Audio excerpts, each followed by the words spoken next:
মহরমে চাঁদ দেখা অনুযায়ী বাংলাদেশে মহরমের ১০ তারিখ অর্থাৎ আশুরার দিন ২৬ জুন পবিত্র জুম্মাবার। ওই দিন রোজা রাখার ফজিলত সম্পর্কে আমরা মুসলিমরা প্রায় সকলেই জানি। তবে আমাদের প্রিয় নবী রাসূল সাল্লাল্লাহু আলাইহি ওয়াসাল্লাম বলেছেন, তোমরা ইহুদিদের সাথে সামঞ্জস্য রেখে কোনো কাজ করো না। অর্থাৎ ইহুদিরা শুধুমাত্র আশুরার দিন সিয়াম পালন করত। তাই তিনি আমাদের বলেছেন, তোমরা তাদের সাথে একটু ভিন্নতা রেখে মহরমের ৯ ও ১০ তারিখ ২ দিন সিয়াম পালন করবে।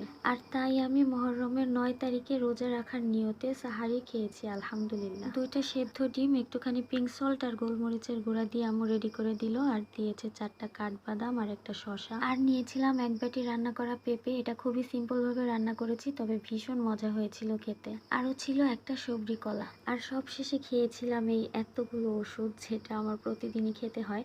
কেউ তো দেখায় না, আমি একটু তোমাদেরকে দেখিয়ে দিলাম। আলহামদুলিল্লাহ, এগুলাই ছিল আমার সাহারিতে। তোমরা আজকে কে কে রোজা রেখেছো কমেন্ট করে জানিয়ে যাও।